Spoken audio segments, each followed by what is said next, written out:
ACP साहब एक आरोपी पकड़ा है, क्या है पूरा मामला? देखिए 21 जून की एक वारदात है। 21 जून जो पुलिस स्टेशन सूरजकुंड के अंदर एक श्री राम नामक एक व्यक्ति ने आके एक सूचना दी कि एक छोटा 3 वर्षीय बच्चा था उनके घर में।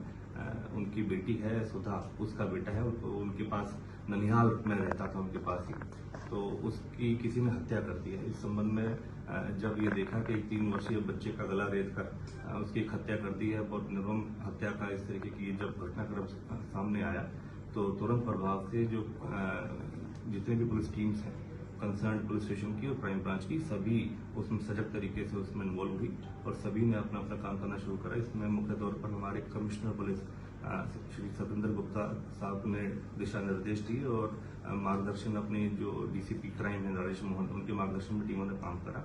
मुख्यतः इसमें 21 तारीख का एक घटनाक्रम था और 23 तारीख को इसमें जो हमारी क्राइम ब्रांच सेक्टर 16 है उसमें उनके in charge Mahendra, sub inspector Mahendra हैं, उनकी टीम ने एक ब्रेक थ्रू लिया और जो एक उसका मुख्य तौर पर जिसने इस हत्याक्रम को अंजाम दिया है सुशांत, उसका स्टेप फादर है जो बच्चे का, उसको पकड़ने में सफलता प्राप्त हुई है।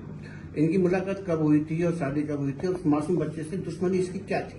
देखिए सुधा का पहला हस्बैंड था शिवम, जिसको बताया गया उसकी डेथ हो गई थी।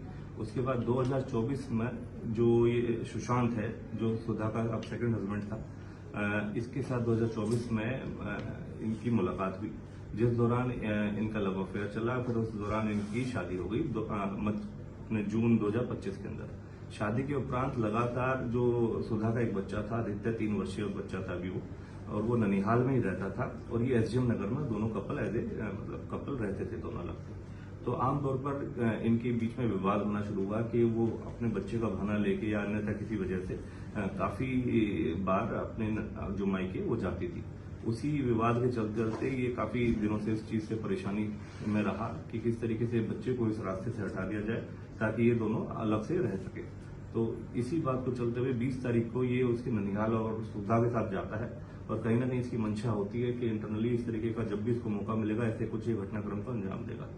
पहले तो इसने बच्चे का गला घोट जब 20 तारीख को ये रात को वहां रुके और 21 तारीख को जब देखा घर पे कोई और व्यक्ति विशेष ऐसा नहीं है और वो बच्चा अकेला है, सो रहा था, तो उसी दौरान इसने मौके का फायदा उठाते हुए बच्चे का पहले तो गला घोटने की कोशिश करी।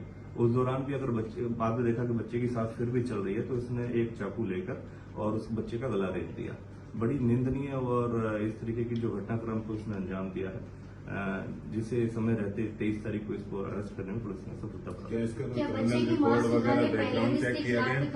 की।